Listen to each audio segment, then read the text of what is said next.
Выпуск о красивом, уютном розовом городе Ереване получился довольно насыщенным. Если не видели этот ролик, обязательно посмотрите. И теперь время осмотреть окрестности. Моя цель на сегодня – побывать в священных местах Армении и изучить культуру этой самобытной страны. Всем привет! С вами Ян Боян. И прямо сейчас я приглашаю вас в горы. О вкусной еде и душевных людях в этой стране я рассказала в предыдущем видео. Хотя и в нынешнем ролике без этого не обойдется. Но Армения – это еще и страна гор. Мое желание исполнится, надо было не какую-нибудь фигню загадывать, а что-нибудь посерьезней. Извилистых дорог, как красиво, и древних монастырей. И сейчас здесь видно, где старые камни, а где новые. Именно о них по большей части я бы хотела рассказать. Так что вперед к святыням!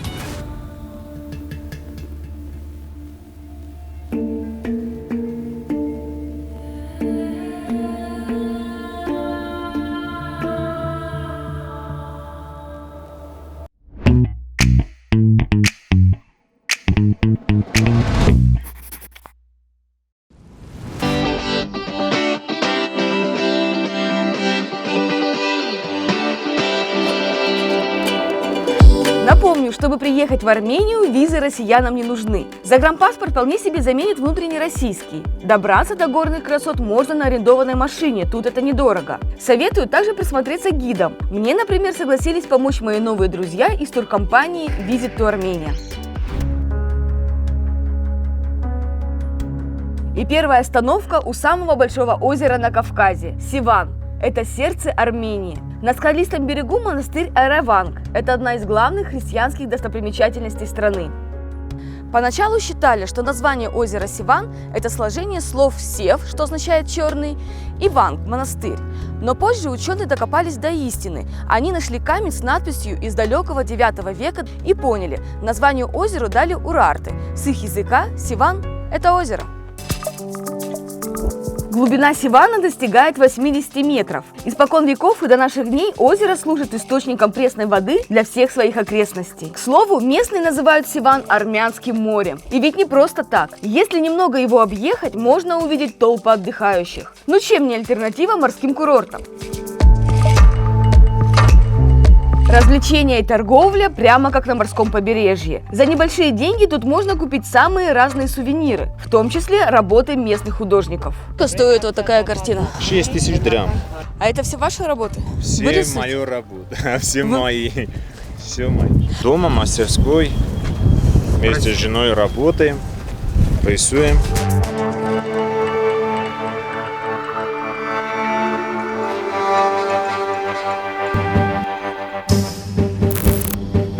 Ветхий храм Сивана чуть выше. Поднимаюсь по ступенькам, и меня будто отбрасывает на 1000 лет назад. Вот оно, место силы.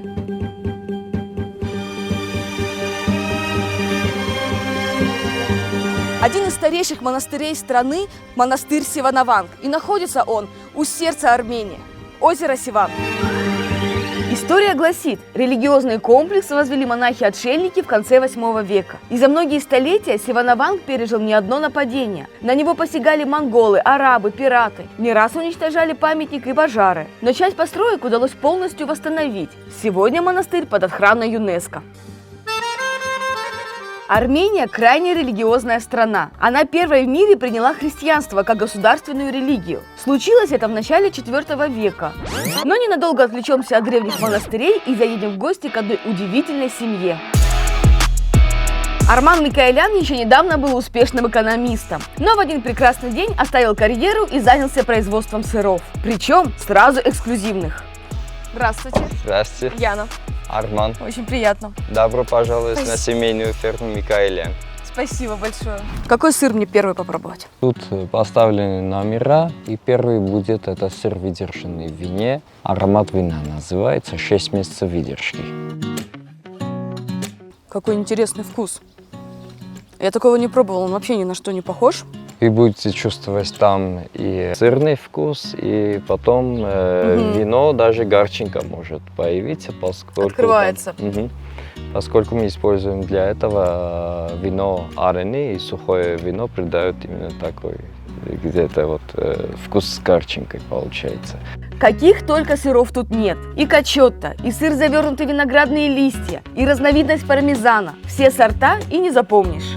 Это ваша технология получается? Где-то 30% получается это базовые технологии мягких, твердых и так далее сыров, а остальные 70% уже свои наработки авторские.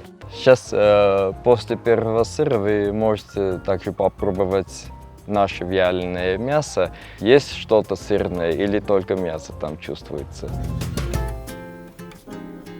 Удивительно, несмотря на то, что это мясо, на первый вкус ты чувствуешь сыр, а только потом проявляется вкус мяса. Не могу не напроситься на экскурсию по ферме. А сколько у вас коров? Комплексная ферма, там 40 голов, из них 10 наши. Сколько вы в год сыров производите? В килограммах, в тоннах? Ну, там где-то получается от 2 до 3 тонн в год. Арман приглашает посетить самое главное место – погреб, где хранятся сыры. Спасибо.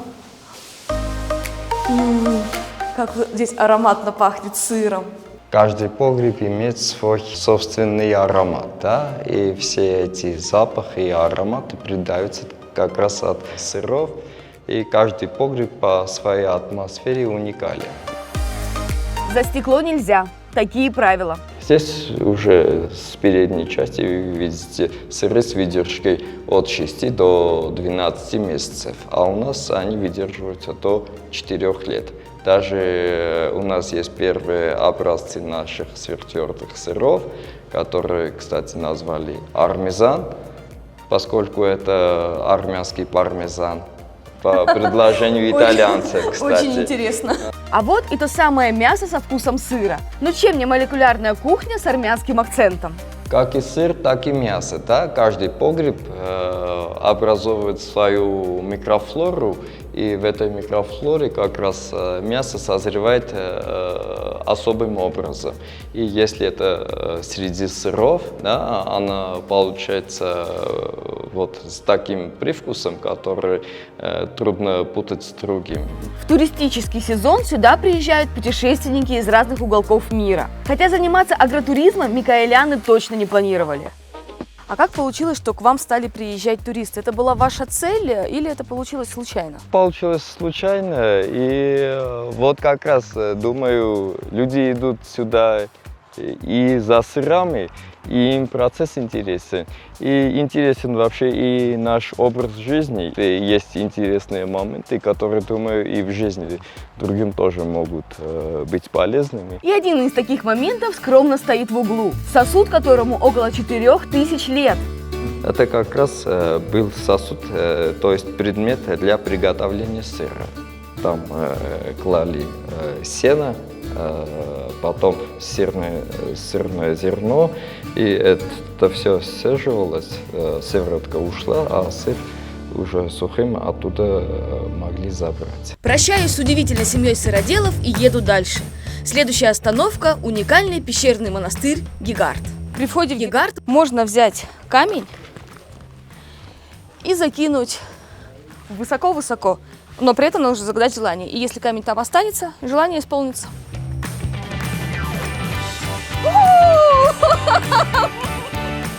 Мое желание исполнится. Надо было не какую-нибудь фигню загадывать, а что-нибудь посерьезней. С первого раза закинула. А можно несколько желаний загадывать?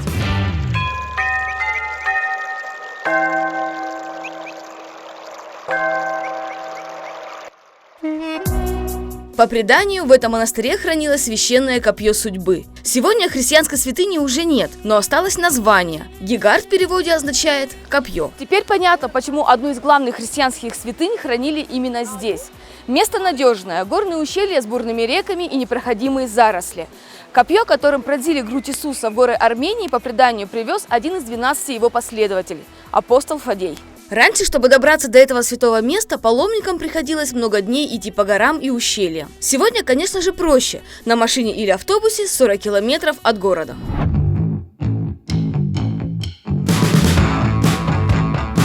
Друзья, вы знаете, что я постоянно путешествую и все чаще по России.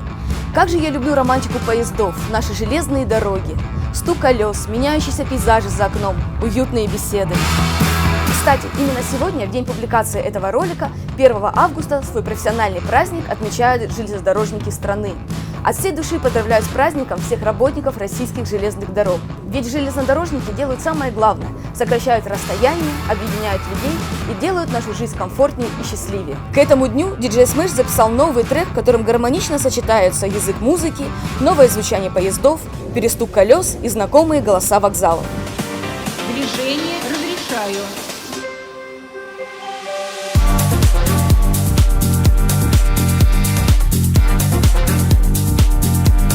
Поэтому, если вы скучаете по железнодорожным путешествиям, послушайте трек и посмотрите клип. Вы окунетесь в незабываемую атмосферу. Путешествуйте по железным дорогам России. Это максимальный комфорт и действительно достойный сервис. Желаем вам доброго пути. Монастырь Гегард тоже входит в список объектов всемирного культурного наследия. А это значит неизбежно организованные группы туристов и бойкая уличная торговля на подъездной дороге.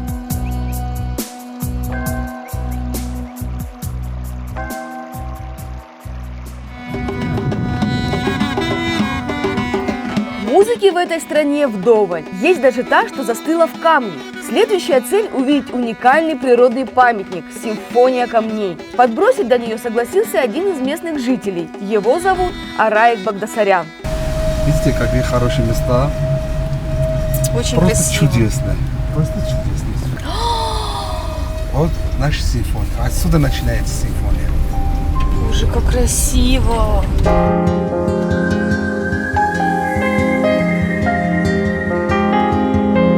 Как неожиданно за поворотом появилась. Как же здорово! Это достопримечательность на туристическом маршруте. Но из-за плохой дороги экскурсоводы часто избегают симфонию камней. А зря. Практически все, кто ее увидит, в восторге. Вау! Ощущение, как будто ты находишься в органном зале. Это ущелье – скалы, которые состоят из базальтовых столбов. Они нависают над землей на высоте около 150 метров. О том, как образовалась такая красота, рассказывает мой попутчик. На армянском. Русский он знает плохо. С 1 по 3 век здесь были землетрясения. Эти столбы образовались как раз после них. Около 300 лет после подземных толчков тут никто не жил. Но потом приехали армяне из Персии. Сейчас тут в Гарни большое село с населением 2800 человек.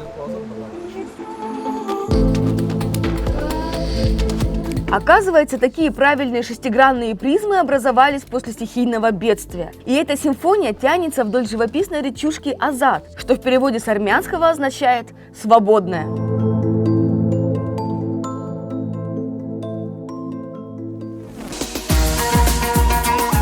Продолжить разговоры об Армении Араик предлагает в своем подворье, куда нередко заезжают туристы, в том числе, чтобы погрузиться в армянскую культуру и быт. Мне повезло, я застала момент, когда женская часть семейства готовила традиционные армянские лепешки. Ну и я напросилась поучаствовать в приготовлении.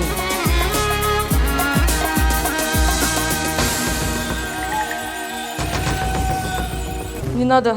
Ноги вообще не устанут. Сидеть очень удобно. Я решила, что я буду раскатывать тесто, потому что если я полезу в печь, туда я и упаду. И подождите. Ну-ка, еще чуть-чуть. Мука? Да. Муку надо. Больше муки. Здесь, Больше да. муки.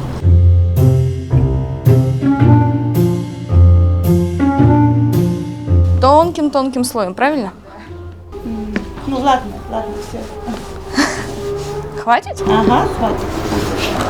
Это самая мелкая лепешка будет. Подождите. Еще надо.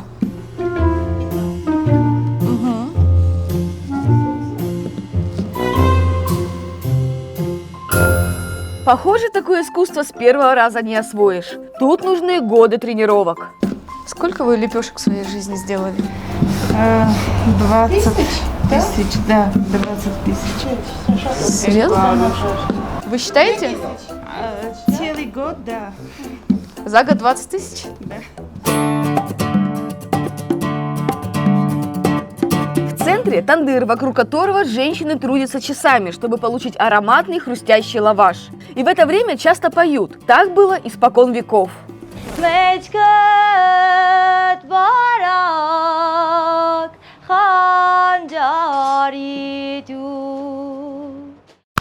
Браво.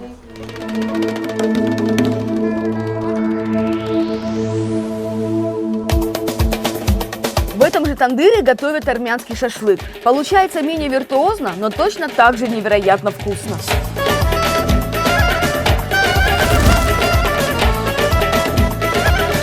Так что через час-другой гостеприимная семья Багдасарян накрывает стол. И кто бы мог подумать, что они настолько талантливы.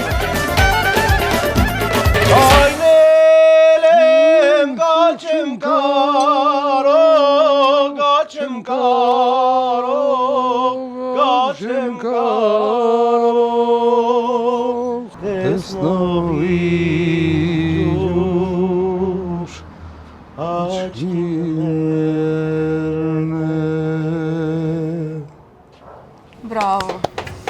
А о чем песня? Для любовь. Про любовь?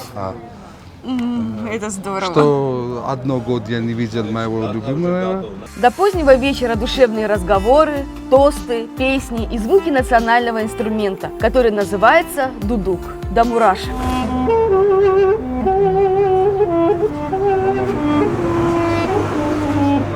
Уходить не хотелось, но в планах посетить еще один исторический объект дохристианских времен. Вот так он выглядит в дневном свете, а так в вечернем.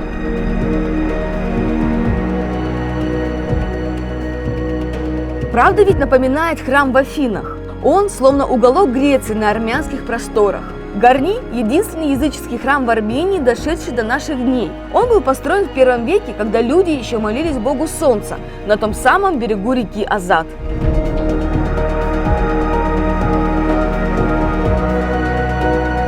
Храм был разрушен во время землетрясения, но его восстановили. И сейчас здесь видно, где старые камни, а где новые.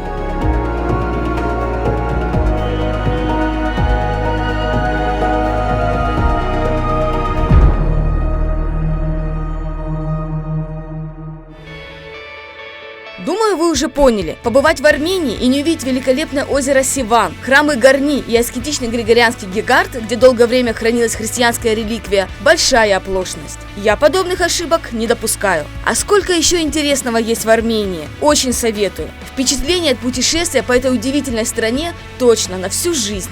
Ну что, подведем итоги? Армения – это страна, где воздух чистый, кухня невероятно вкусная, каждый камень уникальный, а прием радушный. Здесь можно постучаться в любую дверь, и тебя примут как желанного и долгожданного гостя. Так что мне остается лишь искренне пожелать вам хотя бы раз в жизни оказаться в этой до неприличия красивой стране. Вы смотрели Ян Буян, канал немного с армянским названием. Подписывайтесь, ставьте лайки и оставляйте комментарии. Я читаю каждый. Ну и жмите колокольчик, чтобы не пропустить новый выпуск. Он через неделю. Увидимся!